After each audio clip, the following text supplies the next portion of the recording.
Ici Nicolas Karabatic. Ici Thierry Omeya.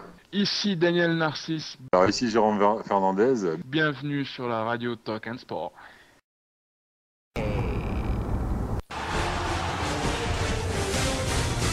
Retrouvez Andé,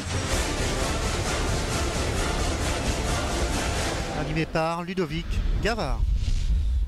Bonsoir à tous, chers auditeurs. De plus en plus de fidèles chaque lundi se retrouvent pour écouter l'émission, la seule, l'unique émission qui parle de plus d'une heure et demie de hand. Beau programme ce soir et on va commencer par la LNH. Pour la première fois de la saison, Montpellier perd un point dans un match de championnat face à une valeureuse équipe nantaise. Michael Robin, l'un des gardiens de Montpellier, sera notre invité. On parlera de la défaite de Dunkerque, d'une victoire toulousaine qui fait du bien au coéquipier de Fernandez et de notre sondage, qui sera le dauphin de Montpellier cette saison, pour lequel vous avez été nombreux à répondre. Un petit mot aussi sur la Coupe de France, féminine et masculine, Toulon-Le Havre et Montpellier-Ivry. On va parler plus longuement de la Pro D2, statu quo en tête, ex-Billière-Mulhouse s'impose, et dans le bas du classement, Nanterre semble avoir un pied en national, tandis que Angers, Ponton, Combo et Massy sont en danger avec 38 points chacun. Pour nous parler de cette équipe de Massy, Benjamin Brault, l'entraîneur, sera avec nous. Avant de finir avec l'édito de Benoît Perabou, qu'il n'y aura pas d'ailleurs, j'ai oublié de le changer Benoît.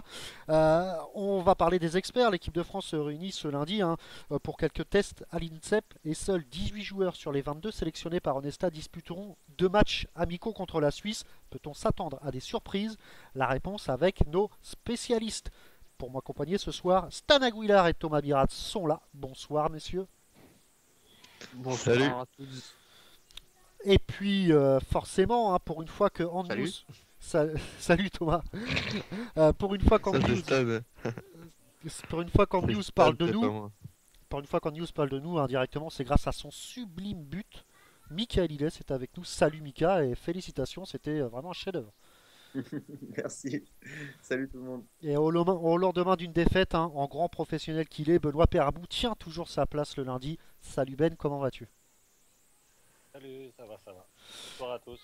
Alors on va commencer par notre première grande partie, la LNH, et notamment avec ce match. On va pas tarder à recevoir Michael Robin. Alors on va dire, je vais poser la première question à Benoît. Montpellier s'en tire pas mal. Ouais, c'est vrai qu'au vu de ce match à Nantes, ils s'en tirent vraiment bien. Ils ont montré que c'était pas un leader pour rien. Ils ont réussi à, malgré l'enthousiasme et tout l'engouement qu'a mis Nantes dans ce match, à quand même arraché le match nul avec un final absolument incroyable. Et allô? Et ben voilà, notre invité est là. Bonsoir Mickaël, est-ce que vous nous entendez bien? Oui, bonsoir. Alors merci d'avoir accepté l'invitation déjà. Bonsoir, on a perdu peut-être notre ami Luda. Ah, désolé, j'ai coupé une conversation. Non, c'est bon, excusez-moi, vous m'entendez bien? Oui, tout va bien, ça va, merci. Ouais, alors merci d'avoir accepté l'invitation, Mickaël. Avec plaisir. Alors vous revenez depuis quelques semaines d'une grave blessure, liaison aux ischio-jambiers de la cuisse gauche. Comment allez-vous aujourd'hui? Aujourd'hui, ça va très bien, ça va même très bien depuis le mois de janvier où j'avais repris totalement le handball de manière normale. Donc physiquement, c'est vraiment du passé dans le sens où j'ai plus aucune douleur et j'y pense plus du tout. Mais bon, c'est vrai que voilà, j'étais apte à partir du mois de janvier, on va dire. Et puis, c'est pas pour autant que ça me garantissait un retour dans l'équipe. C'est pour ça que j'ai fait quelques apparitions de temps en temps, d'autres pas. Donc voilà. Alors, j'imagine qu'avec une absence aussi longue, vous repartez à zéro. Est-ce que vous devez à nouveau faire vos preuves? Ça, je sais pas. Aujourd'hui, ce que je sais, c'est que au quotidien, ce que je vois, ce que je ressens, c'est que vraiment, même mentalement, c'est que j'ai vraiment pas l'impression d'avoir perdu. Après, ce qui est certain aussi, c'est que j'ai rien gagné, puisque pendant toute cette période-là, j'ai pas pu m'entraîner, pas pu jouer, donc j'ai pas progressé. Par contre, je me sens vraiment prêt, ça, il n'y a aucun souci, et je me sens vraiment prêt à réattaquer les matchs, de championnat, les matchs à haut niveau, donc ça, il n'y a pas de souci. Benoît? Oui, justement, là, tu parlais de vu que tu étais apte à partir du mois de janvier. Comment as-tu vécu alors cette période où tu ne jouais pas Est-ce que ça t'a permis de prendre plus de temps pour revenir à 100% ou est-ce que tu as un peu cogité par le fait que devant toi il y avait déjà 2 gardiens et tu savais pas trop comment le roulement allait se faire plus tard? Effectivement, ouais, c'était une période un petit peu difficile parce que bon, effectivement, moi je m'étais fixé comme objectif, bah voilà, de réintégrer l'équipe. Donc sur le mois de janvier, j'ai fait une prépa très sérieuse. Je me suis vraiment investi à 100%, même des fois avec des douleurs, etc. Mais voilà, je voulais vraiment réintégrer l'équipe. Donc le coach a fait le choix de ne pas le faire. Donc bon, bah effectivement, à tort ou à raison, c'est vrai que ça a été difficile à vivre parce que moi j'y croyais. Après, bah voilà, ce sont des choix. Au quotidien, moi, j'attaquais les semaines d'entraînement avec dans la tête, bon, je sais pas, est-ce que ce week-end je vais jouer ou pas. Donc, dans tous les cas, je me tenais prêt. Mais effectivement, Benoît, comme tu dis, ça n'a pas été forcément évident, quoi. Alors, on a appris il y a quelques jours, Michael, le départ de Storrel en fin de saison, ce qui veut dire un peu plus de temps de jeu pour vous la saison prochaine. Alors, c'est une question un peu bizarre, mais est-ce que vous l'avez pris plutôt comme une bonne nouvelle? Aujourd'hui, je l'ai pris comme une nouvelle, comme une autre, dans le sens où avant mon accident, j'étais gardien de Montpellier, je faisais partie de la paire des gardiens de Montpellier. Donc mon accident a fait qu'il a fallu recruter un gardien et que sur une période de quelques mois, on allait se retrouver à 3 sur le poste. Mais à aucun moment il a été question, quand je signe à Montpellier, que je partage le poste avec 3 gardiens. Donc dans tous les cas, que ce soit Richard Stoll ou Primož Prost, j'aurais été dans la paire de gardiens puisque voilà, personne ne m'a ne m'a fait savoir qu'on me mettait à la porte ou quoi. J'ai encore 2 ans de contrat. Donc voilà, c'est vrai qu'aujourd'hui, moi, j'ai très hâte d'être presque à la saison prochaine pour repartir et refaire partie de cette paire de gardiens et à ce moment-là de refaire jouer la concurrence et puis Hé, d'essayer de gratter le maximum que je dégage, puisse avoir, quoi. dégage dans la chambre. Alors pareil, Michael, transition toute trouvée, hein, le fait que Thierry Omeyer s'engage avec Montpellier en 2013, est-ce que cela change-t-il votre avenir du côté de Montpellier? Je me répète dans le sens où mon avenir à Montpellier, il est Dégage, voilà, à la fin de cette saison. J'ai dégage, encore s'il deux te ans de plaît, je suis à la contrat, radio, va dans la chambre. donc Dépêche-toi! moi, je vais pas réfléchir plus loin que ça. Après, moi, je suis d'un côté, je suis ravi de jouer avec lui et de le côtoyer tous les jours à l'entraînement parce qu'aujourd'hui, c'est le meilleur gardien du monde et puis depuis un moment, voilà, c'est quelqu'un, je viens de la même région que lui. J'ai vraiment hâte de le côtoyer et de travailler avec lui. Après, c'est sûr que c'est un petit peu un double sentiment dans le sens où je suis très heureux de travailler avec lui, mais d'un autre côté, la concurrence va être extrêmement difficile. Donc, je vais vraiment essayer de faire au maximum, d'être très performant bah voilà, pour apporter à l'équipe et puis Dégage, Lana. pour essayer d'apporter le plus. Voilà. Michael, il laisse une Ouais, question. est-ce que tu envisages peut-être plus tard de partir à l'étranger? Est-ce que c'est quelque chose qui dans ta tête Alors aujourd'hui, bon, on parlait de ma blessure, il faut savoir que là vraiment mes priorités les premières, c'est vraiment de retrouver du temps de jeu parce que voilà, sur la saison sportive 2011-2012, j'aurais été que très peu présent, même si là sur la fin de la partie de saison, je risque d'avoir un petit peu de temps de jeu. Voilà, j'ai très peu joué, donc là aujourd'hui, on me posait la même question par rapport à des objectifs, c'est que l'équipe de France, tout ça, c'est vraiment quelque chose, effectivement, c'est dans ma tête, mais voilà, ça va faire une chose après l'autre. Là, j'ai besoin de temps de jeu, j'ai besoin de jouer, j'ai besoin de montrer à Montpellier, à ce club qui m'a fait confiance, que je suis présent et que je peux aussi beaucoup leur apporter. Donc voilà, pour le moment, je pense qu'à ça. Le reste, ça ne m'effleure pas l'esprit. Une petite question d'un de nos auditeurs qui relève bien l'info. Donc Omeyer arrive en 2013, vous êtes toujours sous contrat, ça veut dire que Prost a signé qu'un an? Tout à fait, c'est ça, ouais, c'est ça. D'accord, ok. Donc ouais, on espère déjà aux côtés de Thierry Omeyer, vous allez pouvoir engranger quelques expériences, donc c'est tout bénef. On va revenir un peu sur Montpellier. Est-ce qu'on peut parler d'une humiliation au match retour face au Barça? Euh, oui, ce sont des termes qui effectivement nous on n'emploie pas, mais c'est vrai que vous en tant que journaliste ou spécialiste, voilà, ce sont des choses qui peuvent revenir. Nous, c'est vrai que sur le terrain, il faut être lucide, on a presque pas vu le jour, hein. Sur 60 minutes, on a été dominé. Ce qui a été vraiment très difficile, c'est d'y avoir cru dans le sens où où le match aller a été un match de très très belle facture de notre part, avec un beau niveau de jeu. Et je crois que ce qui nous a fait le plus mal, c'est la frustration de ne pas avoir réussi là, ces 6 jours après à réitérer une performance d'un haut niveau international. C'est ça qui nous a mis un coup sur la tête. C'est vrai que voilà, on espérait être capable de réussir 2 bons matchs, 2 très hauts matchs. On l'a pas fait, donc ça nous a montré le chemin qui nous reste à parcourir, et individuellement et collectivement. Et effectivement, c'est peut-être ça aussi qui fait mal. Après, effectivement, à la fin du match, quand on regarde le tableau d'affichage, voilà, là, ça fait un peu double punition. Donc oui, ça a fait très mal, c'est vrai. Alors, avant de passer la parole à Stan, qui a une petite question, est-ce que vous avez analysé avec le coach, le groupe, le fait que vous dominiez tout en France et être aussi, on va dire, contre-performant en Europe? Est-ce que c'est le niveau des équipes françaises qui sont vraiment basses, ou alors c'est que Montpellier n'arrive pas à se mettre à la hauteur des grandes équipes européennes? C'est pas quelque chose qu'on analyse entre nous, ou que le coach. C'est pas quelque chose qu'on développe entre nous. Par contre, bon, on peut avoir notre avis dans le sens où il y a effectivement sur ces matchs-là, les huitièmes de finale, les quarts de finale, ou même quand on.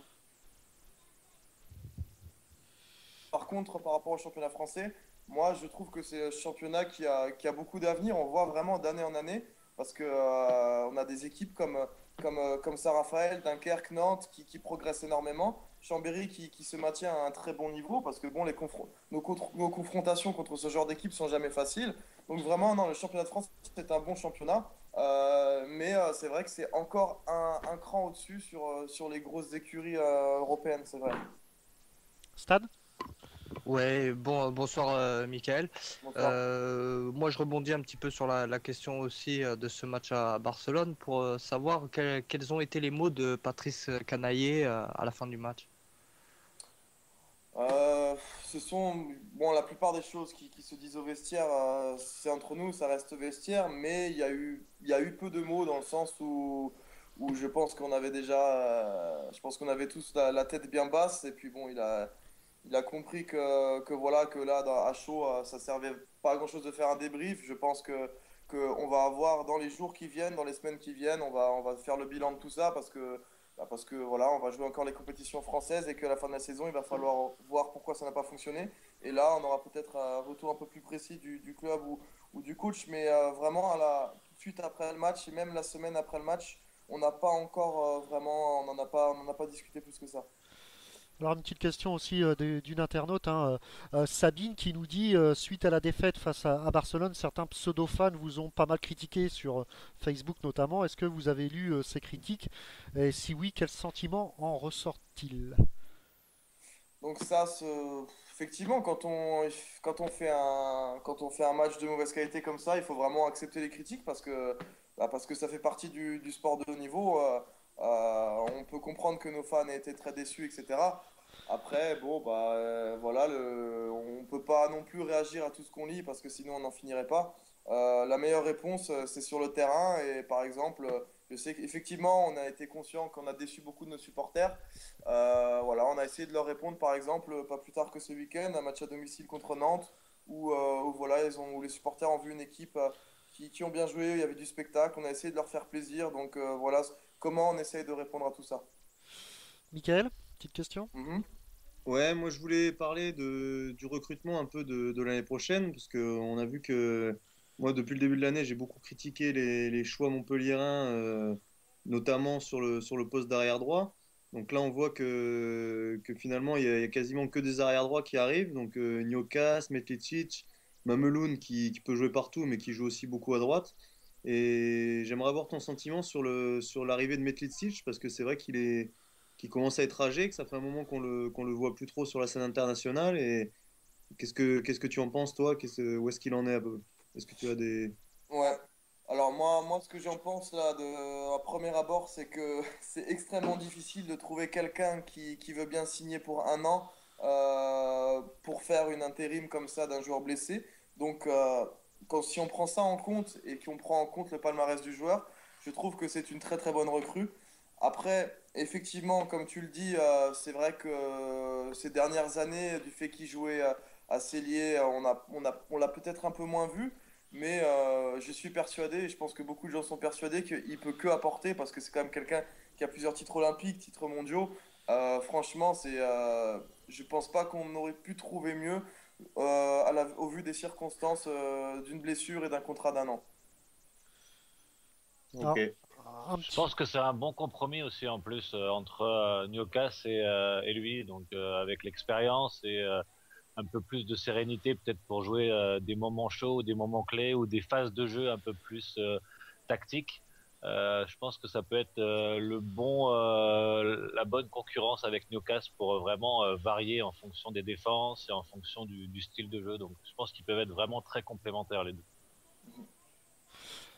Une petite question quand même, vous avez rencontré 2 fois Nantes en l'espace d'une semaine. Le premier match, on a failli voir la première défaite de la saison. Ça a été difficile, le score match nul. Vous perdez un point, on va dire. Est-ce que c'est un objectif quand même de rester invaincu? Vous l'y êtes encore, mais Nantes vous a donné quand même du fil à retordre, hein. Ouais, effectivement. Après, par rapport à ça, c'est vrai qu'on lit beaucoup de choses. Bon, effectivement, enfin, ça fait surtout plaisir à l'ego de finir une saison en ayant engrangé que des victoires. Après, faut quand même se dire qu'il n'y a pas un titre de super champion de France pour la super équipe qui n'a pas perdu un seul point. Voilà, aujourd'hui, on a creusé une belle avance sur le deuxième. On fait quand même une très belle saison sur le plan national. Le match en lui-même à Nantes, effectivement, au niveau qualité, était vraiment moyen. Après, on venait de prendre un gros coup sur la tête à Barcelone. Moi, ce que j'ai retenu, c'était à la fin une belle réaction quand même, parce qu'on était mené de 5 ou 6 buts et revenir, c'est bien. Après, voilà, je me répète, nous, l'objectif, c'est de ramener le titre. Si on laisse si on laisse quelques points en chemin, l'important, c'est de voir comment on va rebondir. Donc voilà, c'est pas quelque chose qui nous a affecté plus que ça. Alors vous avez remporté la Coupe de la Ligue, il y a la Coupe de France qui se profile face à Ivry. Euh, Vous allez l'aborder comment ce match-là? Parce qu'on sait qu'Ivry est capable sur un match de battre n'importe qui. Ouais, tout à fait. Là, c'est simple. On va l'aborder de la manière la plus simple qui soit, dans le sens où c'est une finale à Bercy, devant une salle pleine. C'est un très bel événement, bien organisé. Là, c'est clair qu'au niveau motivation, le curseur de la motivation, je pense, sera au plus haut comme toutes les classicos contre Chambéry, contre les matchs de haut niveau de Ligue des Champions. Donc ça, c'est quelque chose qui est certain et je peux le garantir à tout le monde, à tous les supporters qu'on va vendre notre peau très cher. On connaît, c'est vrai que cette équipe d'Evry est toujours capable de faire de très très belles choses, notamment contre les grosses équipes. Là, on a vu ce week-end qui sont les gagnés à Tremblay. C'est jamais facile de gagner à Tremblay. Donc voilà, on sait que c'est un adversaire difficile, c'est un adversaire voilà, qui peut nous surprendre. Donc voilà, on va se focaliser sur nous et mettre tout ce qu'il faut pour remporter ce titre. Avant de passer une petite interview décalée assez sympathique, le prochain match pour Michael Robin, c'est quand alors? Je sais pas, moi, c'est quelque chose que je sais pas. Sur toute cette période de blessure, c'est vrai que moi j'attaquais la semaine en espérant toujours finir le week-end avec un match et puis faire partie de l'équipe. C'est quelque chose que je maîtrise pas, hein. C'est le coach qui décide. Donc je ne sais pas. Je n'ai aucune réponse par rapport à ça. Est-ce que des fois il prend 3 gardiens, des fois que 2, des fois moi, des fois pas moi? J'en ai aucune idée. Bon, allez, on va passer à l'interview décalée de Stan. Ouais, juste Ah oui, avant de Mika. l'interview, moi je voulais juste faire un petit clin d'œil à mon meilleur pote qui va jouer la finale de la Coupe de France départementale, donc c'est sympa. J'y serai. D'ailleurs, Michael, vous qui êtes un gardien, n'hésitez pas à voir le but qu'il a marqué. Michael Hillet, justement. C'est Euh, déjà fait, j'ai vu cet après-midi. Je l'ai vu. C'est pas super, mal. super but, hein. Euh, Moi, je voulais juste demander, parce que tu es gaucher quand même, Michael, et c'est quand même une denrée rare au niveau du handball. Pourquoi tu es arrivé dans les buts? Écoute, c'est une bonne question, je suis même pas persuadé d'avoir la réponse. Je crois, alors, si je me rappelle bien, c'est vrai que jusqu'à, je crois, presque catégorie moins de 12, moins de 14, je jouais dans le champ et au but. Et, euh, et je crois que je me débrouillais mieux au but quand même, je crois. Pour, pour faire simple. Ouais. Non, mais je crois que je tirais vraiment beaucoup. Et mes collègues en avaient marre, donc ils m'ont mis bon, tu vas au but. Et malgré ton entraîneur t'a pas poussé en étant gaucher à rester sur le terrain, parce que c'est tellement déjà rare d'en avoir. Ouais, mais on n'avait pas de gardien et je me débrouillais vraiment bien au but. Donc voilà, je suis resté au but. bon, il est peut-être un peu trop tôt, Michael, mais est-ce que vous pensez un peu à l'équipe de France? Bah, c'est quelque chose que j'ai dans ma tête, comme je l'ai dit tout à l'heure. Par contre, pas du tout. Ça fait pas partie de mes préoccupations premières, pardon, parce que ça fait un moment que j'ai pas joué. Voilà, j'aimerais d'abord ma première, voilà, mon premier objectif, c'est vraiment de montrer à Montpellier de quoi je suis capable, de progresser, d'être très bon avec le maillot montpelliérain. Et après, si ça doit venir, ça viendra. J'en serai très heureux. On verra, mais aujourd'hui c'est vraiment le club et puis je veux vraiment être très très bon avec mon club. Allez Stan, on va passer à l'interview décalée. Ouais, et puis juste avant de passer à l'interview décalée, on était sur les congratulations de Michael sur son but. Kiki sur, sur le chat dit respect hein, pour ta prise de Kung Fu. Merci. Donc la petite interview décalée sympathique, hein, ne t'inquiète pas Michael. Question nostalgie, bien sûr, ton meilleur souvenir et ton pire souvenir en balistique. Meilleur souvenir, c'est quand avec mes potes de la sport-études, on a fait champion de France et qu'on est parti au championnat du monde UNSS. Parce que c'est toujours vraiment sympa de gagner quelque chose avec des potes comme ça d'enfance ou de lycée. Et puis le pire souvenir, à la limite, c'était vraiment quand je portais le maillot chambérien et qu'on n'arrivait pas à battre Montpellier. C'est vrai que c'était frustrant parce que voilà, on essayait, on y croyait. Et puis on échouait, pas notamment en finale de Coupe de France ou sur certains matchs décisifs. Et ça, c'est vrai que ça met un coup parce qu'on se dit que ça va être très très dur et des fois on s'est dit on n'y arrivera jamais. Donc ça, c'est difficile, mais sinon, voilà. Si la saison s'arrêterait maintenant, serais-tu satisfait de la saison de Montpellier? À titre personnel? Ouais.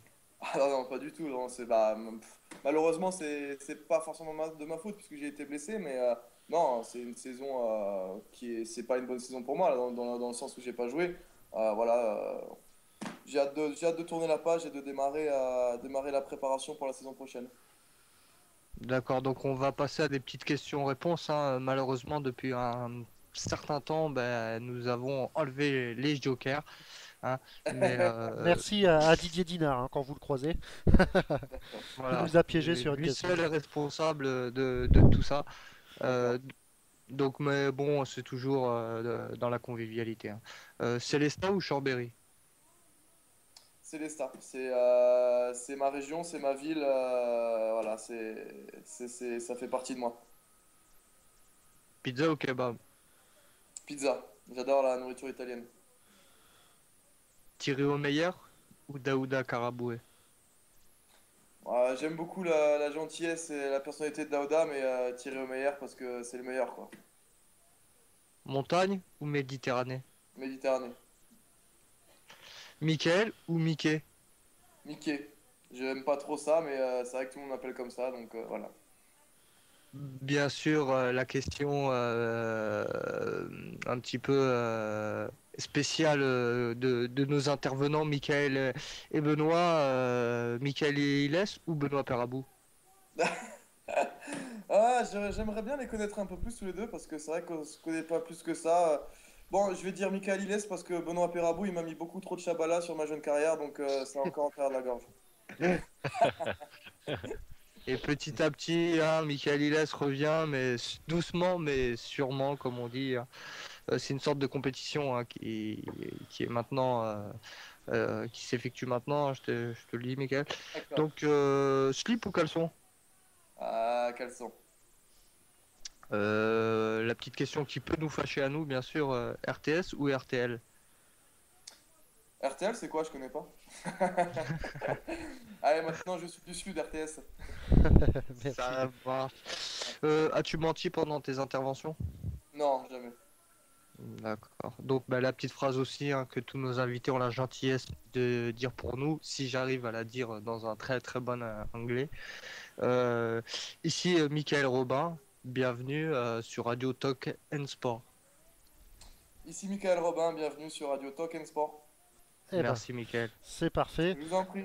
Michael, dernière petite Super, question. merci. Dernière petite question, on a fait un sondage. Vous auriez voté qui pour le dauphin de Montpellier cette année? Chambéry, Dunkerque ou Saint-Raphaël?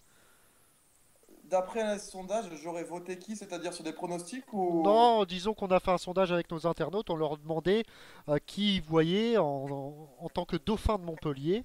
Donc ils avaient le Ah, choix pour entre. moi, c'est clairement Chambéry, hein. Même si Dunkerque progresse, j'y ai été, j'ai vu que depuis l'an dernier, vraiment, ils peuvent produire un niveau de jeu très très haut. Pour moi, il y a pas photo, c'est Chambéry.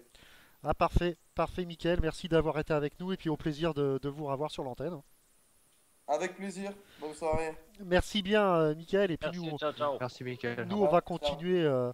on va continuer notre tour d'horizon de la LNH. Donc vous avez entendu, et les nombreux fans aussi, les propos de Mickaël Robin. Donc je pense qu'on en a dit assez sur Montpellier-Nantes. Peut-être un petit mot, Mika. On a senti quand même Montpellier accuser le coup de la défaite à Barcelone avant de bien se reprendre dans le dernier quart d'heure.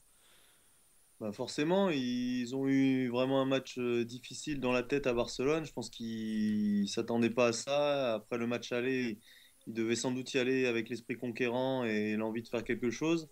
Donc forcément, avec la dérouillée qu'ils ont pris, le moral a pris un coup. Après ça, faut se remotiver parce qu'au final, en championnat, on sait tous qu'ils vont être champions. Donc c'est quoi dans ces moments-là le moteur pour aller mettre toute l'intensité nécessaire dans un match? Moi, je pense que cette histoire de rester invaincu, c'est le seul moteur justement qui leur reste pour essayer de mettre tout ce qu'il faut pour gagner les matchs. Nantes a très bien joué le coup.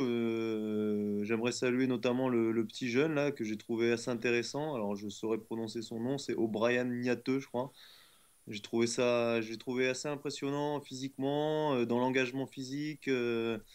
Après, bon, il y a eu beaucoup de déchets, mais bon, on lui donne beaucoup de responsabilités sur un match comme ça, et franchement, il a été à la hauteur. Donc, c'était un Nantes très intéressant, un Montpellier en demi-teinte, donc c'est normal que ce match ait fini un match nul, même si je pense que Nantes méritait de gagner. Mickaël, Benoît, toi un petit mot pour finir avec Nantes? Ouais, non, non, mais Nantes a vraiment fait un très très bon match. Ils se sont vraiment écroulés dans le Money Time parce qu'ils ont pris un Ouais. 7-2, je crois. Ils étaient à 27-22 et c'est fini à 29-29. Donc Ouais. ça peut être vraiment beaucoup de frustration, mais à la fois beaucoup de fierté parce qu'ils ont vraiment fait un match de très grande qualité. L'Espagnol Valero Rivera a été très bon et à la fois a pris un shoot à un moment Ouais. qui est un petit peu, qui les met un petit peu dedans. Donc voilà, et Ouais, mais il a alors, je sais fait. pas ce que tu en penses, mais un peu la faute aussi à Thierry Henry, non? Parce qu'il me semble qu'il a son temps mort et il prend beaucoup de temps à le mettre. Il y a une action qui se met en place et il se retrouve à devoir finalement aller prendre ce shoot parce que l'action se fait un moment qui dure, le ballon lui arrive en décalage. Il a pas vraiment d'autre choix, quoi. Ouais, non, c'est sûr que ouais, il s'est senti obligé, mais alors après, est-ce qu'il fallait pas mieux qu'il aille se faire attraper pour éviter de lâcher ce ballon et essayer de justement d'obtenir ce coup franc qui puisse Ouais, sans doute. prendre son temps mort. Après, je sais pas, ce sera toujours plus facile de refaire le match après, mais c'est vrai que J'ai pas compris que Thierry Henry n'ait pas pris son temps mort parce que finalement, le shoot, il est à quoi? Il est à 15 secondes peut-être de la fin, 15-20 secondes. mm, Et enfin, s'il prend son temps mort à 25-30 secondes de la fin, c'est terminé, quoi. Le temps de préparer l'action suivante Ouais, et ouais. c'est fini, quoi. Avec un excellent aussi Frédéric Doll, hein, 6 sur 6.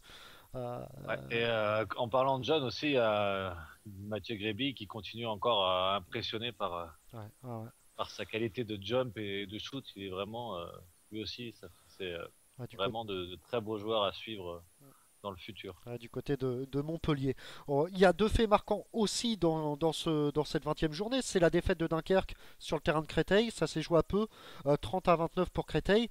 C'est vraiment un coup d'arrêt pour Dunkerque qui, du coup, se retrouve à 3 points de Saint-Raphaël et à 5 de Chambéry. C'est un coup dur, Thomas, pour cette équipe de Dunkerque qui était quand même sur une bonne dynamique, hein. Ah oui, ils étaient en pleine bourre et c'est vrai que ça, c'est un coup d'arrêt à leur série, comme tu dis, et perdre d'un but. On savait très bien que Créteil se battrait pour le maintien et ils l'ont montré. Comme quoi, le petit, quand il est en difficulté, ben, se bat, c'est dans tous les sports pareil. Et ils ont montré un beau visage et c'est vrai que Dunkerque, Dunkerque, coup d'arrêt, ils perdent du terrain pour la deuxième place. Ouais. Ils étaient à la lutte, ils perdent du terrain, donc il va falloir se remobiliser pour les nordistes et repartir du bon pied après cette défaite à Créteil. Toi qui les as joués, Benoît, Dunkerque récemment, un peu surpris de cette défaite? Ouais, ils étaient vraiment sur une très grande dynamique.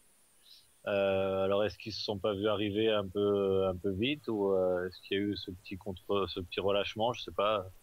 À noter que le gardien de Créteil a fait vraiment un très très grand match puisqu'il fait 22 arrêts. On sait que le rôle prépondérant des gardiens de but maintenant dans le handball de haut niveau.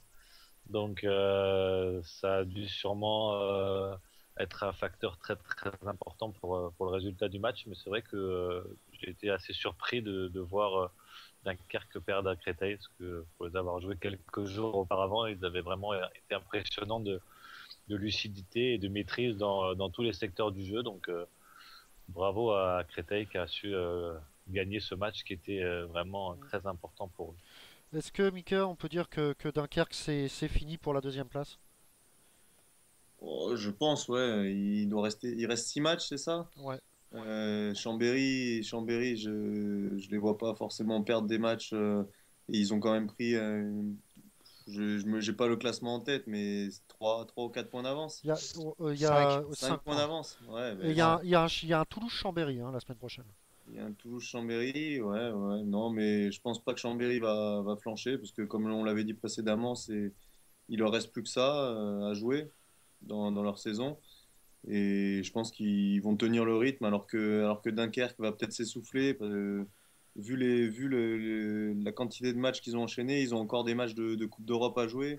Je pense qu'ils vont plus s'investir dans cette Coupe d'Europe. Quand on arrive en demi-finale de Coupe d'Europe, on peut pas se permettre de ne pas le jouer. Enfin, pas le jouer entre guillemets, de ne pas mettre toutes les forces en présence pour gagner ce match.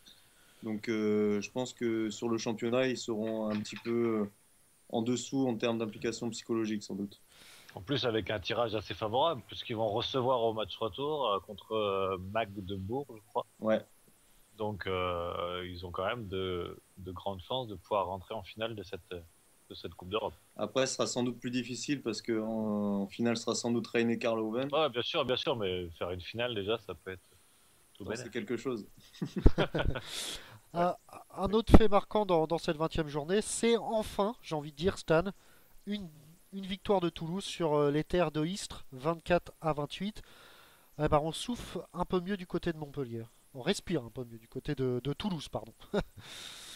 Ouais, en plus c'était un match important parce que Istres était pas loin derrière, Toulouse était sur beaucoup de contre-performances, donc une défaite aurait permis à Istres de les rejoindre, je crois, Ouais, oui, même de les dépasser. Ouais. de les dépasser en plus, donc voilà, c'était un match coup près. Je pense que voilà, l'expérience de certains joueurs, tels notre parrain Jérôme Fernandez, a dû faire beaucoup sur l'équipe. Et on va pas dire en toute logique, mais dans cette perspective de sauver sa tête, maintenant, en toute logique, Toulouse s'est imposé.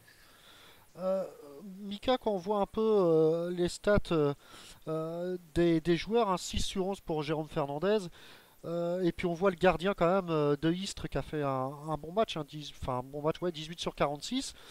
Bah, Toulouse a vraiment montré qu'ils avaient les capacités de rebondir parce que c'était vraiment pas un match évident et j'imagine que moralement et psychologiquement ça devait être un match vraiment dur à jouer. Hein. Ouais, surtout que d'aller jouer à Istres pour une place pour le maintien, parce que c'était plus ou moins un match pour le maintien. C'était un match complètement pour le maintien. Et on sait qu'aller jouer des matchs à Istres comme ça, c'est toujours difficile. Istres sur ses terres, dans des matchs importants, ils avaient toujours su répondre présent.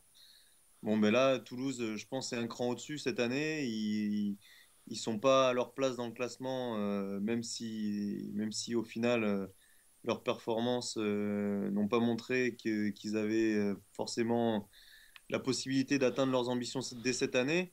Je pense que quand ils voient les matchs difficiles comme ça arriver, ils sont obligés de mettre tout leur cœur pour aller les remporter, parce qu'avec le projet qu'il y a à Toulouse, il est hors de question que ce club se mette en difficulté et puisse avoir la possibilité de descendre. Donc ils ont fait un gros match. Et pour rebondir sur ce que disait Jérôme Fernandez la semaine dernière, moi je suis pas complètement d'accord. Il parlait d'échec au tir.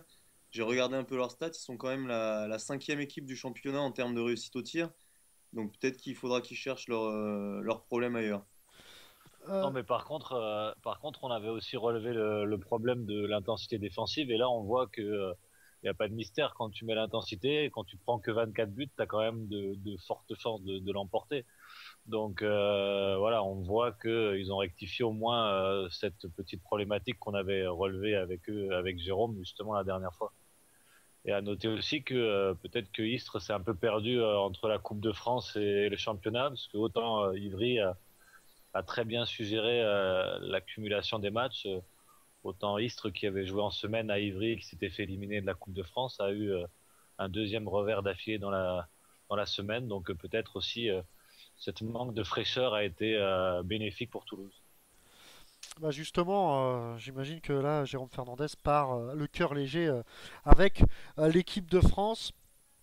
Tu vas pas y échapper, Benoît, Tremblay-Ivry. Bah voilà, défaite de Tremblay 22-24 face à Ivry.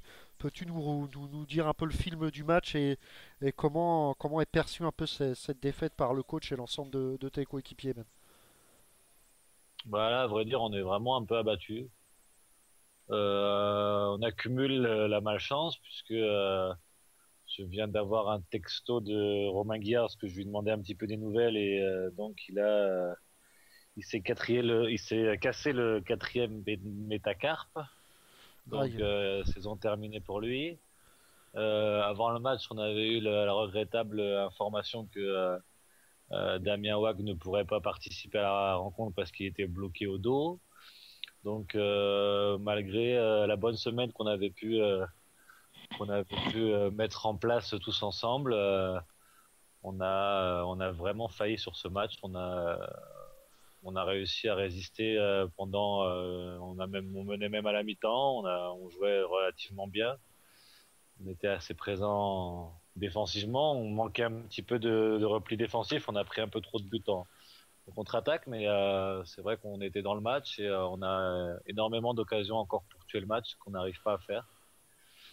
Et eux, à un moment donné, réussissent à passer justement devant et à faire le trou que nous on n'a pas réussi à faire et ensuite même si on s'est battu jusqu'au bout et qu'on a essayé d'essayer de rectifier et de rattraper un petit point lors de cette rencontre, on est venu échouer à 2 buts, mais voilà, on est vraiment déçus et on n'a pas fait un retour puisqu'on avait déjà eu une longue discussion après Dunkerque, donc on va pas faire des réunions non plus toutes les semaines.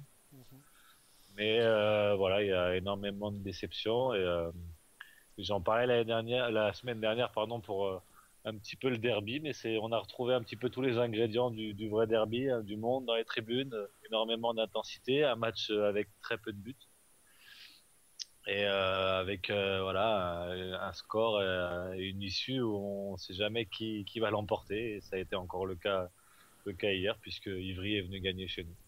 Ouais. Est-ce que vous pensez que vous commencez à penser un peu au bas du tableau là, parce que le bas du tableau se rapproche dangereusement quand même? Ouais, mais justement, on avait à cœur de gagner ce match-là pour ne pas y avoir à y penser.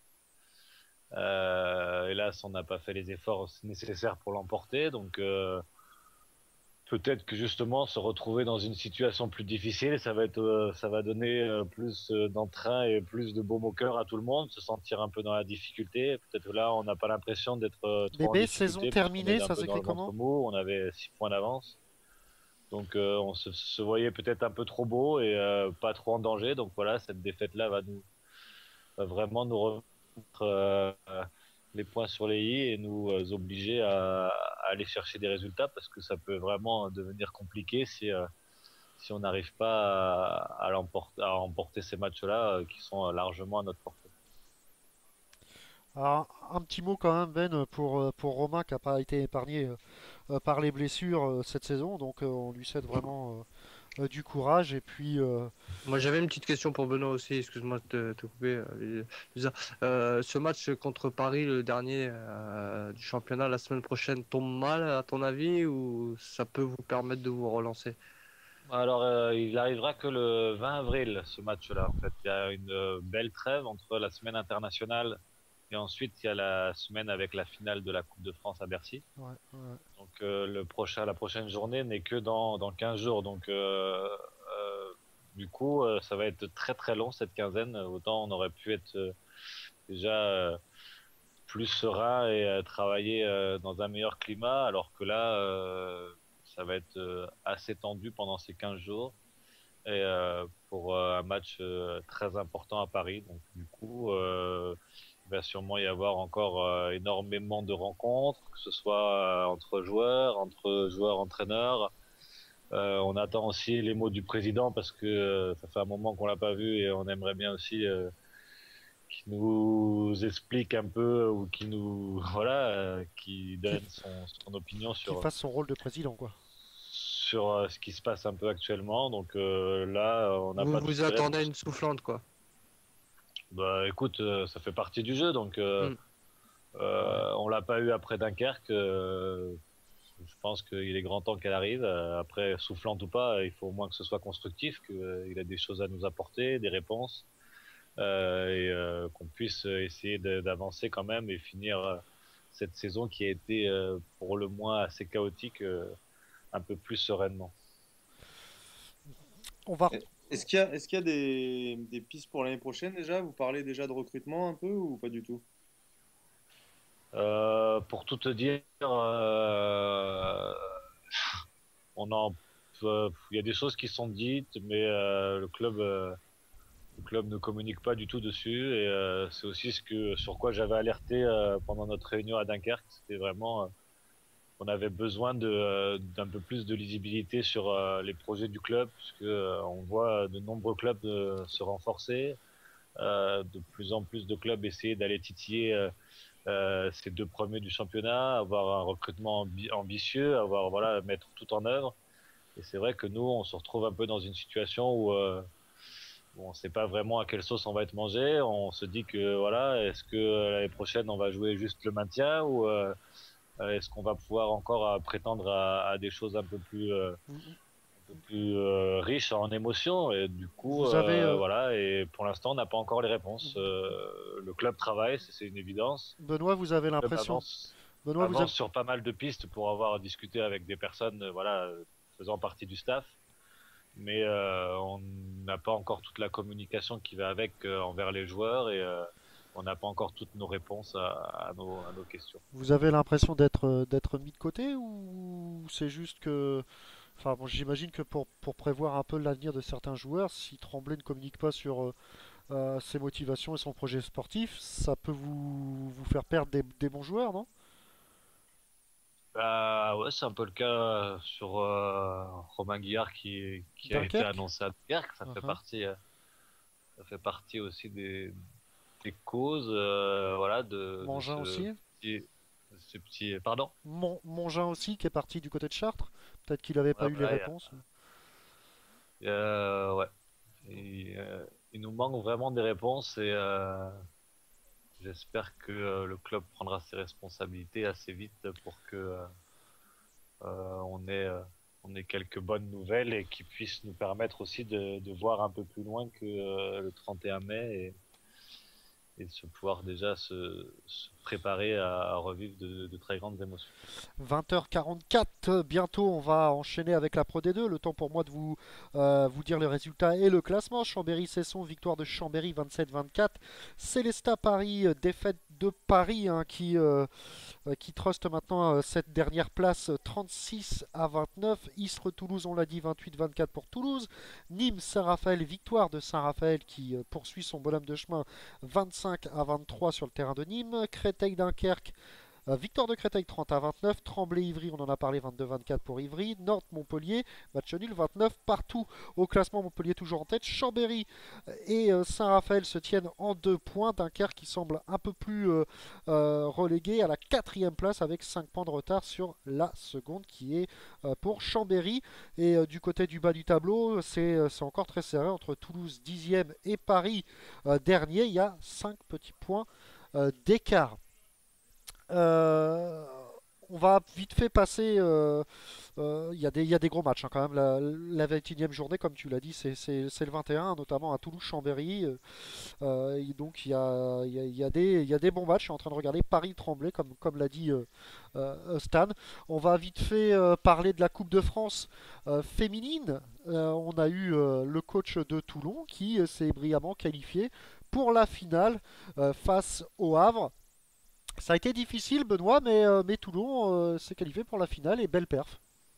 On lui a porté bonheur. Ouais, c'est ça. On n'avait pas été très bon avec notre dernier invité, je crois, Patrice Annonay, ouais, qui a perdu. qui avait perdu. Voilà, Célestat, c'est là ce qui me semblait. Mais par contre, on a été meilleur avec le coach de Toulon. Donc, ouais, ça a été a priori Ouais. Ils vont faire une finale, mais ça leur a coûté cher quand même. Ils ont perdu une gardienne et je crois Ouais. qu'ils ont perdu une joueuse aussi. Donc, Ouais, ça va être difficile. Donc ça, c'est du côté des féminines. Et du côté masculin, on se dirige vers un surprenant, j'ai envie de dire, Montpellier-Ivry. Comme on l'a dit, Ivry qui se hisse quand même en finale. Et Mickaël Romain nous l'a confirmé tout à l'heure, ça va vraiment pas être un match à prendre à la légère du côté de Montpellier. Sur un match, tout peut arriver. Mais quand même, êtes-vous confiant pour Montpellier, Mika? ouais, mais malgré le fait qu'ils soient en difficulté depuis 2-3 ans, Ivry, c'est quand même le dernier champion de France si on occulte Montpellier. Donc ça reste une grosse équipe en termes d'ambition. Et il y a des joueurs de talent. Donc sur un match, on ne sait jamais. Je pense notamment aux frères Simonet qui, au niveau international avec l'Argentine, font parfois des très jolies choses. Donc on ne sait jamais. Sur un match, tout peut se passer. Et puis, un petit mot quand même, Thomas, sur Montpellier-Ivry. Montpellier qui va rafler, je crois, 4 titres cette année, Coupe de la Ligue, Championnat, le Trophée des Champions, me semble, et la Coupe de France qui est pas encore du côté de Montpellier, mais quand même. Bah, c'est ce qui montre la supériorité du club au point de vue national. Ils raflent tout, pour l'instant ils sont invaincus. Après la finale n'est pas jouée, mais on va pas dire le résultat avant, mais la tendance est largement pour Montpellier. Donc après, c'est comme je dis, c'est la supériorité au niveau national qui est flagrante. Et après, ce qui peut être une chance, c'est que le niveau commence à augmenter, donc il y aura peut-être un resserrement plus tard. Mais pour l'instant, Montpellier est largement au-dessus de tout le monde. Et puis Ivry sera peut-être plus à domicile que Montpellier quand même. Oui, ça peut jouer, tu crois? Ah bah, le public parisien sera sans doute plus pour Ivry que pour Montpellier. Ouais. Oui, et sur une Montpellier- finale, tout est possible. Donc, Un petit mot, Stan et Benoît, sur cette finale Montpellier-Ivry quand même. Allez, Ivry. La grosse cote. ça, Ah ouais. c'est le cœur qui parle. Ah bah, ouais, non, mais je vais miser sur Ivry, hein, sans déconner en plus. Ouais, ça, Non, mais c'est bien. Et Ivry, on avait peur qu'Ivry se soit trompé de challenge en allant chercher cette finale et justement se mettre en danger au championnat, mais ils ont réussi à bien enchaîner. Ça leur a permis de retrouver beaucoup de confiance. Le tirage du fait de recevoir Istres à domicile leur a permis d'arriver en finale. Donc maintenant, sur un match, c'est vrai que les deux frères Simonet sont assez impressionnants, assez déroutants. C'est des joueurs qui ont de très grosses qualités techniques individuelles. Là, c'est vraiment de très très beaux joueurs à avoir joué avec plein de feintes, plein de prises d'initiative. Ils jouent assez juste. Donc, j'espère que ça va faire une belle finale. Mais Allez. je pense que Montpellier devrait s'en sortir. Ouais, Montpellier devrait s'en sortir. Ça serait quand même une grosse surprise qu'Ivry remporte la Coupe de France et soit relégué en Pro D2, ça serait peut-être la Ah, première. Ivry a un calendrier assez favorable, hein, et je pense qu'ils peuvent quand même avec leur victoire, ils peuvent se sauver encore, hein. C'est à voir. Allez, on va passer du côté de la Pro D2. Donc, on va recevoir notre deuxième invité, hein, Benjamin Brault, qui est entraîneur de Massy. Qui devrait être parmi nous même. Ouais. Bonsoir, Benjamin. bonjour. Alors, Benjamin, merci d'avoir accepté l'invitation, hein. C'est Pas de rien. alors c'est gentil. Donc, c'est votre première année en tant qu'entraîneur. Un peu trop tôt, hein, pour tirer des bilans, mais vos premières impressions alors sur ce nouveau métier. Bah, c'est un métier que je voulais faire depuis pas mal d'années. Donc, déjà, première chose, je suis content d'être entraîneur et a fortiori d'être entraîneur à Massy. Maintenant, c'est un métier qui est difficile, qui prend beaucoup de temps. Donc, mais on le fait avec passion, on essaie de le faire le mieux qu'on peut.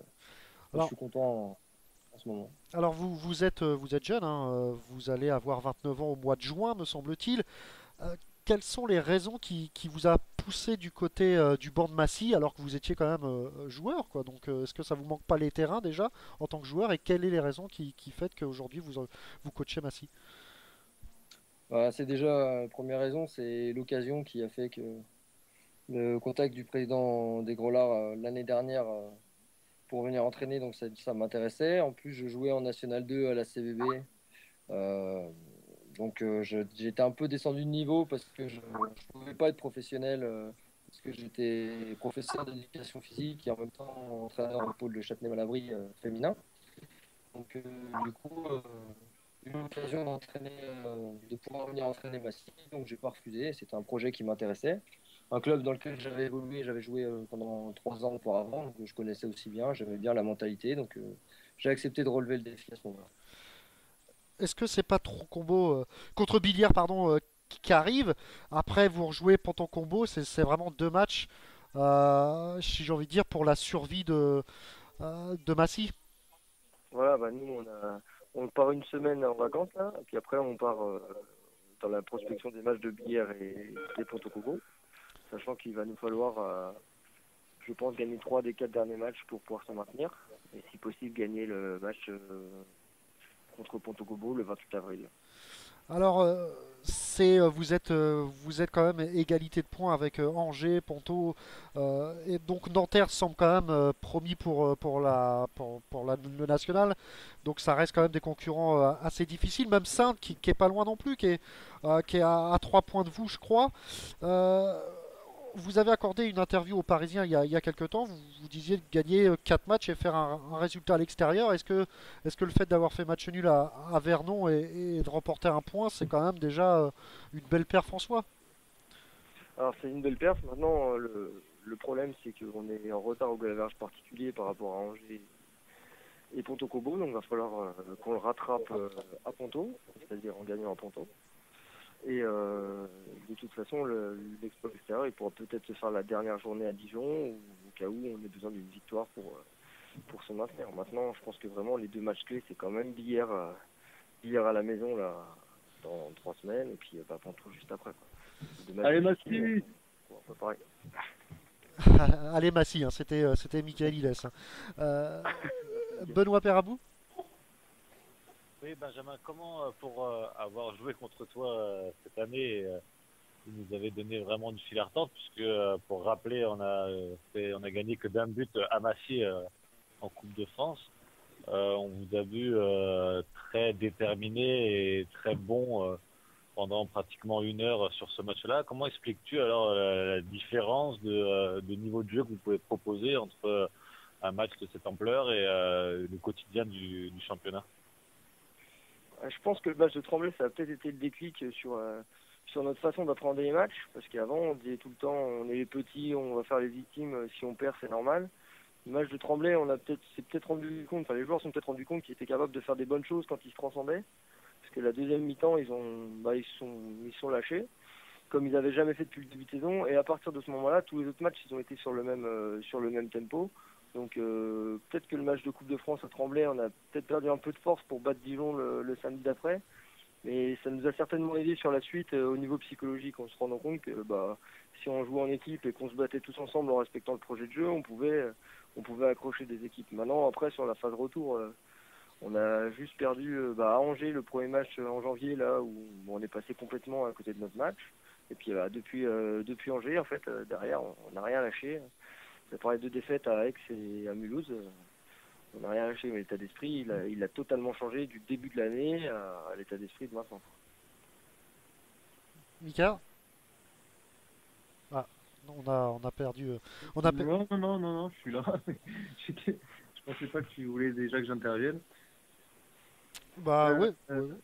Non, moi je voulais savoir en fait la saison au final elle commence un peu tard pour vous. Est-ce que en termes de préparation peut-être cet été ça a été un peu trop léger? Est-ce que pour se mettre au niveau, est-ce que vous auriez pas pu jouer peut-être plus d'équipes de Division 1? Je sais pas ce que vous avez fait en prépa. On aurait pu un peu changer la prépa maintenant, c'est clair qu'il y a ça. Il y a aussi qu'il a fallu qu'on revoie tout le projet de jeu de l'année dernière, parce qu'on a repris pas mal de joueurs importants sur la base arrière au début de l'année avec l'ami Kalasoskas qui devait être les titulaires du poste. Donc on a beaucoup retravaillé, pas mal changé de choses, changé d'entraîneur, changé de division, donc il y a tout ça qu'il a fallu qu'il se mette en place. En plus, la problématique à Massy, c'est que les joueurs ils s'entraînent, mais ils travaillent aussi. Donc sur la préparation physique, j'avais pas tout le monde.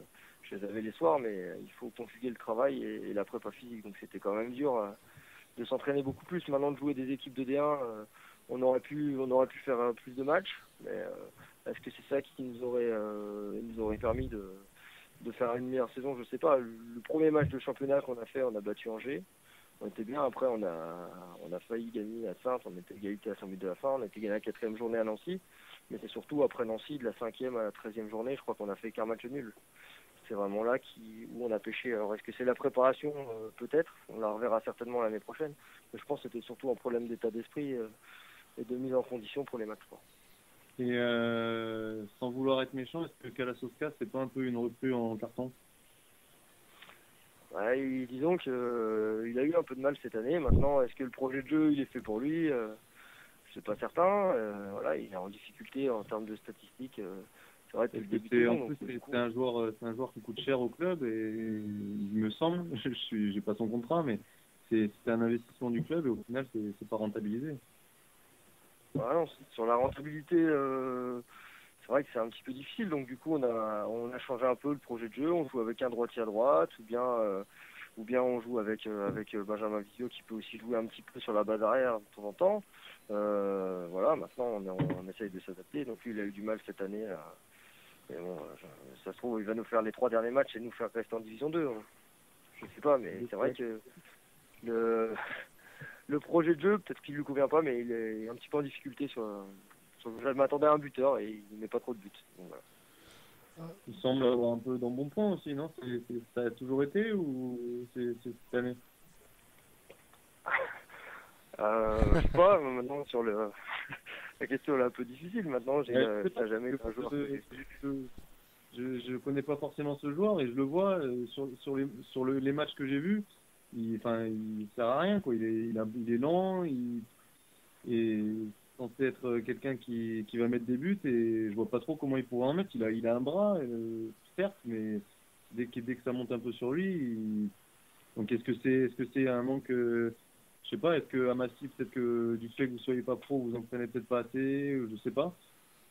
Ce qu'il faut, il s'entraîne 6 fois par semaine ou 7 fois par semaine parce que lui il est professionnel donc il peut s'entraîner un petit peu plus que les autres. Donc voilà, il vient à la muscu, il est très sérieux aux entraînements. Maintenant il a pas de réussite, c'est vrai, donc du coup moi je le fais un petit peu moins jouer parce que sur le poste là je commence à avoir des joueurs qui émergent un peu. Maintenant il défend pas trop donc je le fais pas trop jouer, mais je suis pas sûr qu'il soit en méforme physiquement total, quoi. C'est juste qu'il a un problème de confiance. C'est vrai que c'est qu'un buteur.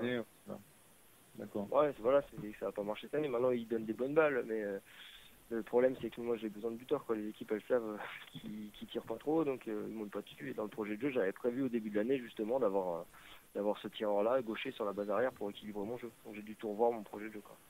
D'accord. Benjamin, le projet à long terme de Massy, si il viendrait à rester en Pro D2, c'est la LNH ou dans quelques années ou pas?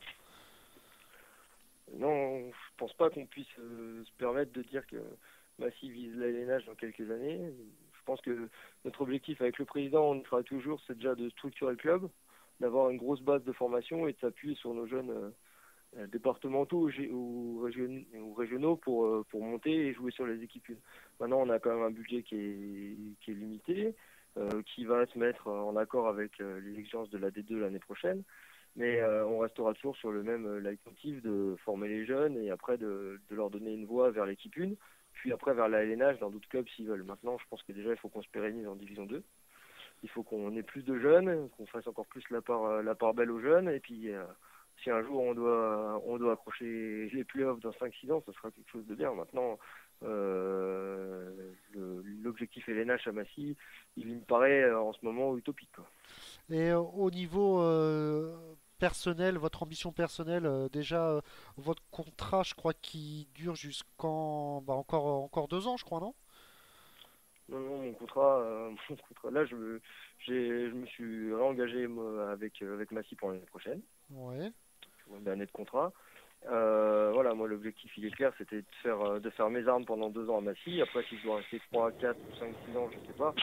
Mais l'idée c'était de permettre au club de se structurer dans la formation des joueurs, de pérenniser le club en D2 et de faire jouer les jeunes et de continuer à former les jeunes, soit pour les laisser dans notre équipe 1 ou bien de les envoyer vers la LNH et que de donner de plus en plus envie aux jeunes joueurs de venir à Massy et prouver qu'ils peuvent jouer en Division 2, qu'on leur laisse la place, donc, comme les jeunes comme Bataille, Cramoisi.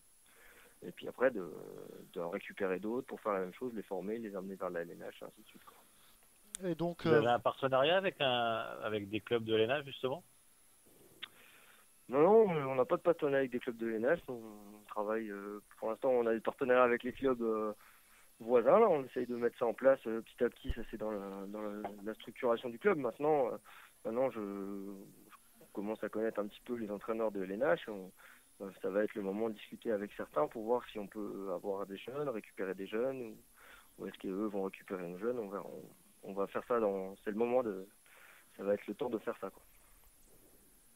et au niveau de coacher une équipe, est-ce que vous voudrez bien coacher une équipe de LNH plus tard?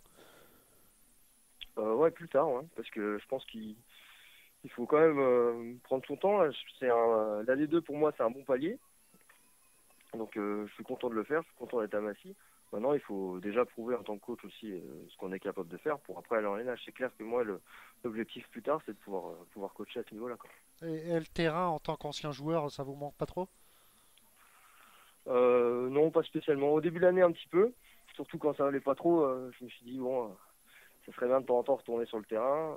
Avant, je raisonnais plus. Puis ça m'est arrivé de raisonner en tant que joueur. Enfin, j'aurais fait ça si j'avais été à leur place. Maintenant, là, j'ai vraiment changé. C'est sur mon approche des matchs, sur mon approche d'entraînement aussi. Là, je suis vraiment que entraîneur. Je ne me vois plus jouer d'ailleurs. Avant, je jouais un petit peu avec la réserve. J'ai joué 3-4 matchs avec la réserve. Et là, ça fait 4-5 mois que j'en ai pas fait. Donc, mais ça me manque pas spécialement. Thomas, petite question. Ouais, bonsoir Benjamin. Bonsoir. C'était par rapport au sport à Massy. On sait que le rugby est populaire là-bas. Massy a notamment formé Mathieu Bastaro qui est à Toulon maintenant.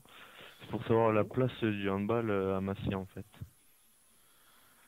Bah, la place du handball à Massy, elle est, à mon avis, elle essaye d'être avec le rugby. C'est aussi un club, comme tu l'as dit, formateur. Voilà, ils sont au 3e niveau fédéral, en fédéral 1, là, ils jouent l'accession en Pro D2. Nous, on s'entend bien avec les rugbyman. Moi, je côtoie souvent l'entraîneur du rugby, là, on se croise de temps en temps. J'espère que l'année prochaine, quand j'aurai un petit peu plus de temps, on puisse faire des choses ensemble sur le point de vue de l'entraînement. Donc voilà, je pense qu'on cohabite bien, on est dans les mêmes lieux. Je pense même qu'on pourrait travailler encore plus ensemble, peut-être dans l'élaboration de centres de formation. Enfin, c'est toutes des idées qui peuvent en mutualisant, qui peuvent permettre de faire grandir le sport sur la ville de Massy. Maintenant, Massy, c'est une ville qui fait la part belle à la formation. Donc dans ce sens-là, Et dans la mission sociale, on est sur la même ligne que le rugby. Alors, un petit mot quand même, Junior Réau a été élu meilleur joueur de Pro D2, initiative de notre partenaire Handplanet avec PK1. C'est pas mal quand même qu'un de vos joueurs de votre effectif a cette récompense. Ouais, mais c'est une bonne récompense pour lui, je pense qu'il le mérite, hein, parce que le jour où il a reçu son trophée, en plus, il a fait 11 sur 12 en ratant un penalty, je crois. Ce week-end à Semur, il a fait 9 sur 13. Donc il est content. Voilà, c'est une bonne. Il dit tout le temps que c'est aussi un peu grâce à l'équipe, parce que lui il met beaucoup de montées de balles, donc pour ça, il faut qu'on récupère les ballons. Donc voilà. Et puis au début de l'année, il se plaignait, on a eu une discussion, justement, quand ça allait pas trop, de pas avoir trop de balles à l'aile. Voilà, donc on essaye de faire évoluer un petit peu le projet de jeu pour amener la balle sur nos ailiers. Ils sont plutôt performants. Donc Junior, c'est bien pour lui, ça. C'est un joueur, ça fait. Il avait fait de la D2 à Massy, il est resté en N1, il a progressé avec le club, donc moi je suis content pour lui aussi, puis il le mérite, quoi. Benoît? Oui, moi je voulais revenir un petit peu sur, lors d'une précédente émission, j'étais revenu un petit peu sur les propos de Claude Onesta, qui parlait de son successeur, et donc de mettre un joueur de l'équipe de France à sa place, ou d'essayer de le driver pour l'amener à devenir son successeur. J'aimerais avoir ton sentiment par rapport à ça, puisqu'on sait que le syndicat des entraîneurs aussi s'est manifesté en disant qu'il y avait un manque de respect par rapport au travail qui était le métier d'entraîneur, au travail d'entraîneur, du métier d'entraîneur, pardon. Donc je voulais avoir ton sentiment par rapport à ces propos. Moi j'ai peut-être pas assez de bouteilles pour parler des différences entre entraîner une sélection ou entraîner un club. Est-ce que c'est différent? Je sais pas, dans l'approche. Maintenant, moi je sais pas trop quoi penser de cette histoire. Ça m'a fait.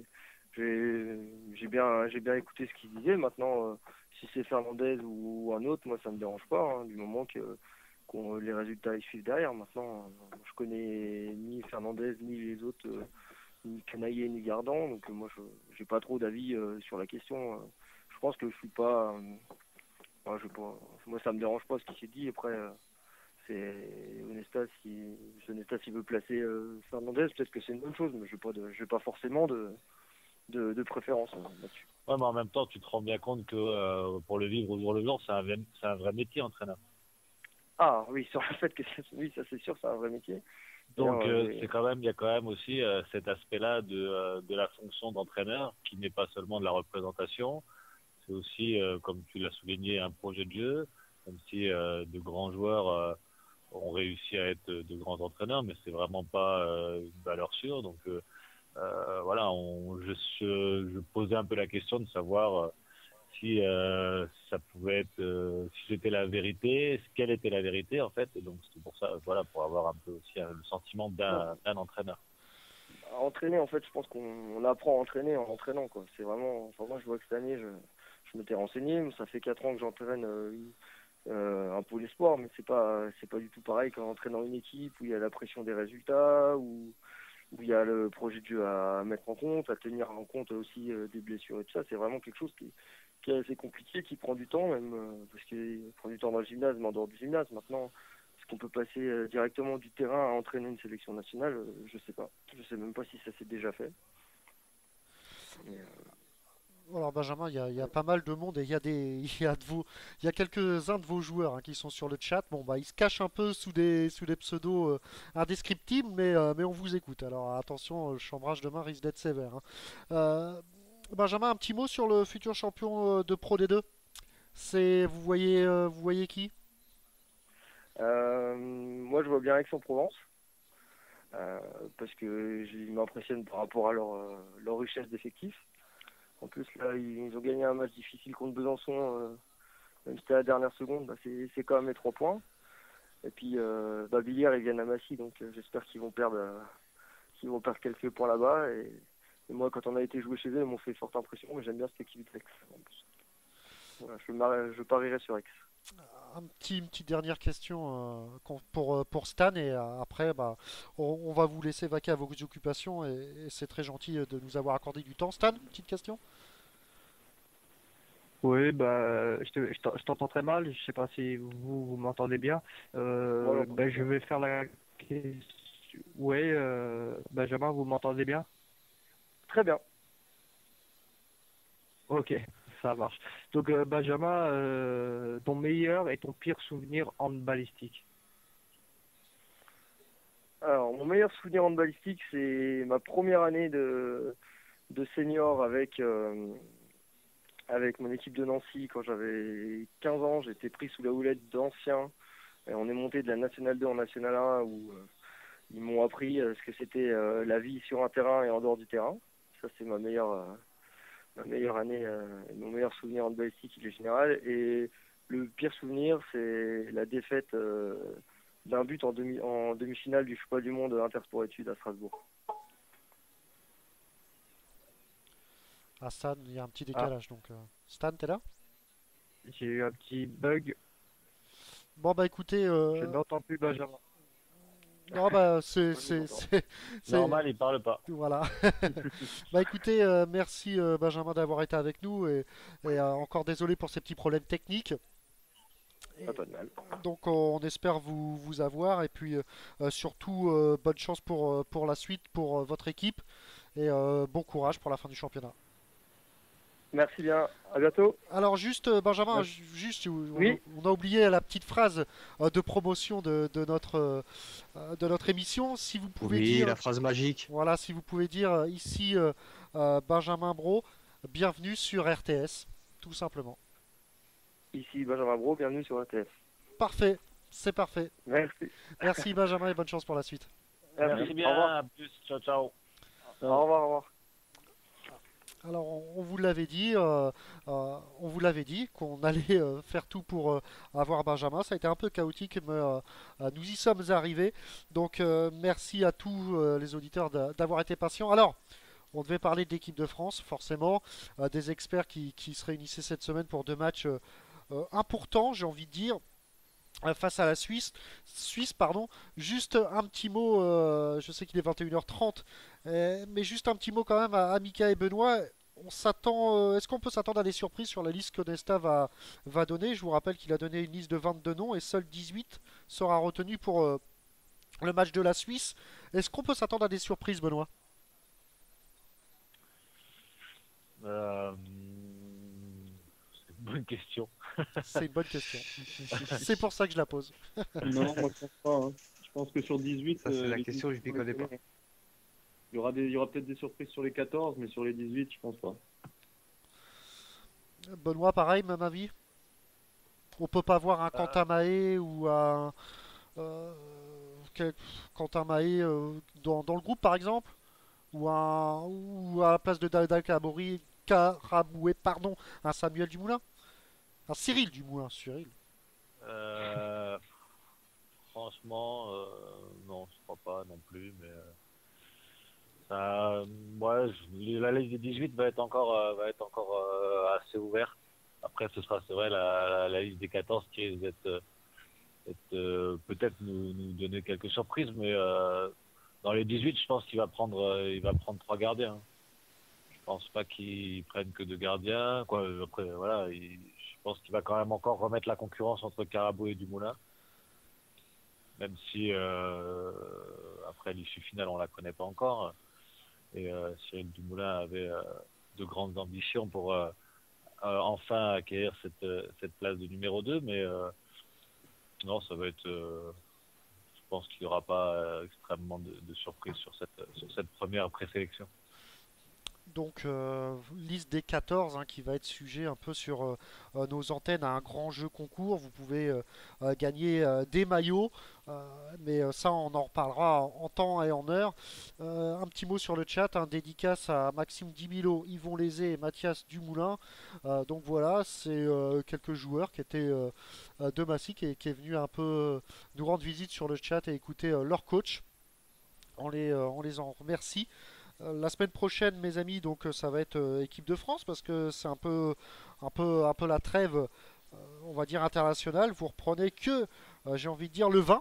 Donc c'est bien, ça fait 20 jours. Alors ça va être quoi? Ça va être entraînement ou quelques jours de repos, Mika?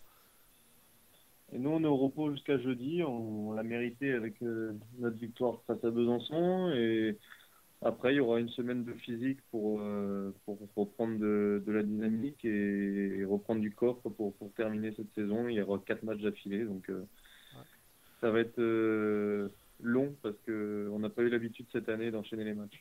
Ouais, ouais, la ligne droite, la dernière ligne droite, donc j'imagine que vous allez être tous derrière Massy le prochain match.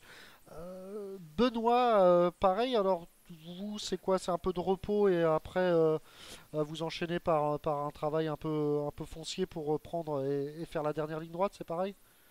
Au Alors, goulag. nous, on l'a pas mérité. Donc, moi, j'ai reçu un texto pendant notre émission du préparateur physique demain à 10h avec la tenue d'extérieur. Donc, voilà, le programme est lancé. Punition. Oui. Ça va Le galoper. parcours du combattant. Sac à dos, moon boots, Ouais. et en avant. Boussole. Boussole, couteau suisse. Et lâché en plein Paris. Ouais, j'imagine. Difficile, mais bon, hein, il faut ce qu'il faut. Une quinzaine très longue, je pense.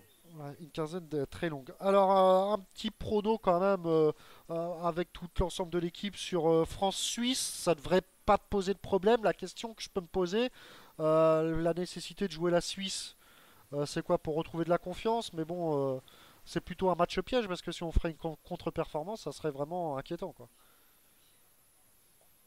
Ouais, exactement. Hein. Je pense que après, c'est des matchs qui sont prévus De longue date?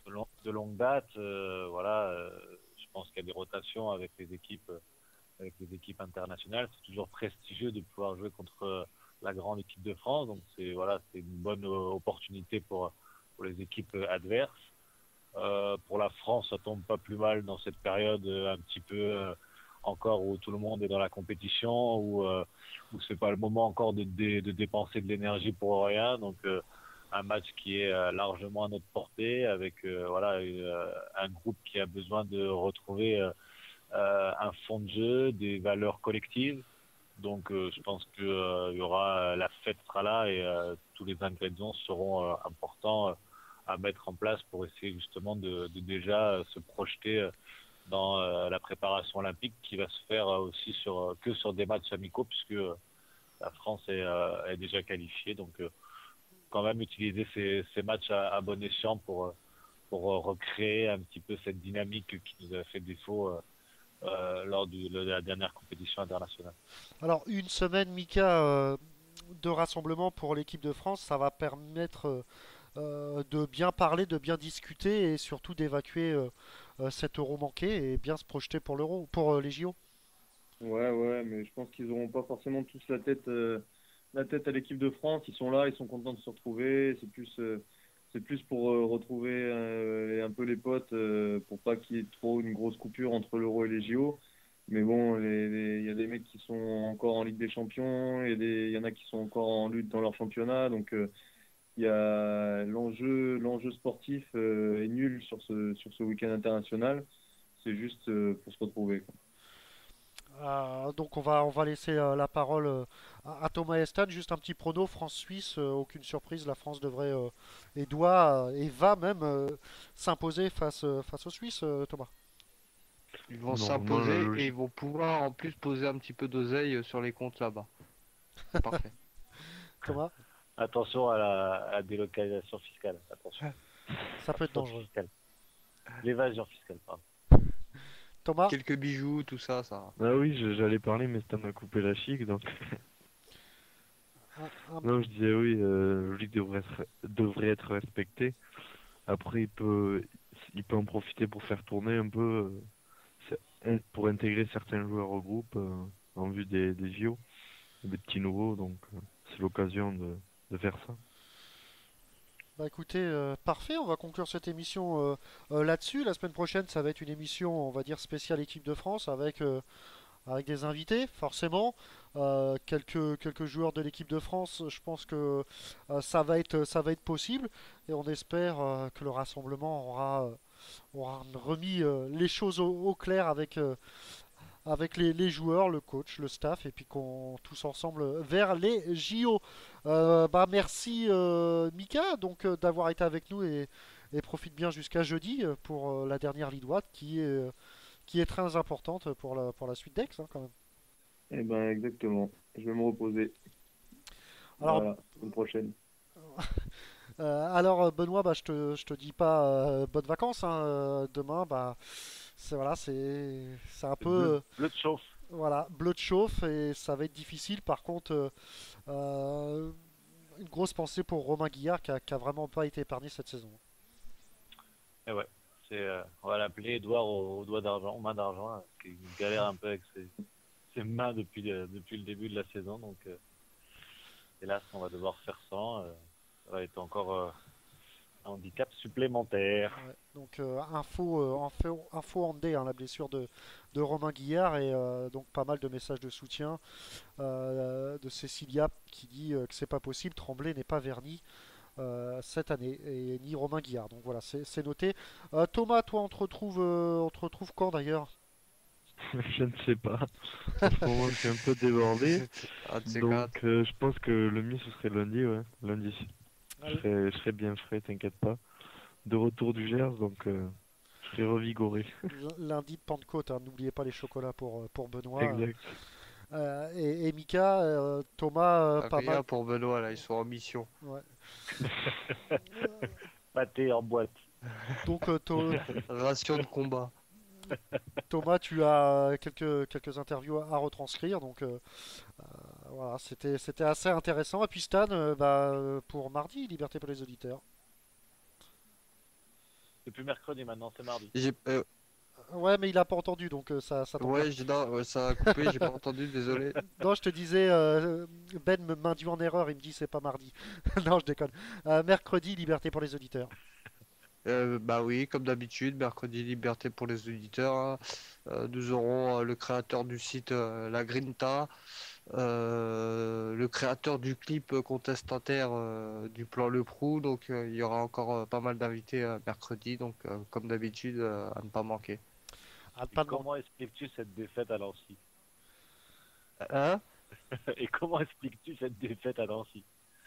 Ouh là là là là, franchement, honnêtement, si je l'explique Il faudrait, par deux mots, voire trois, ce sont quatre, ce sont des baltringues, tout simplement. Voilà, Pastore, Ballon d'Or, c'est tout ce qu'on peut retenir là-dessus. Allez, on va quitter l'émission avant de Ballon de partir. plomb, oui. on va quitter un peu l'antenne, hein. C'est pas trop le sujet, mais d'ailleurs vous pouvez l'écouter quand on aime le foot, on parle foot et c'est demain à partir de 21h et juste avant c'est le débrief du National avec Emeric et toute son équipe. N'oubliez pas samedi Beauvais qui reçoit le Red Star, match ô combien important pour les Beauvaisiens, notre partenaire, qui doivent s'imposer pour pas sombrer du côté de la CFA. Et oui, n'ayons pas peur des mots, c'est un match capital comme on l'a dit. Allez, merci à tous, merci, vous avez été nombreux à nous écouter. N'hésitez pas à devenir page de nos fans Facebook. Pardon, je recommence. N'hésitez pas à devenir fan de nos pages Facebook. Et il y a aussi à côté gauche, hein, le livre d'or. Vous pouvez laisser un petit mot. D'ailleurs, j'invite Mika et Ben à en faire longtemps, autant sur le site. Et puis, Mika, si tu pouvais un peu mettre un petit commentaire sur la vidéo de ton but sur la page Facebook Andé, les fans en seront ravis. Avec plaisir. Allez.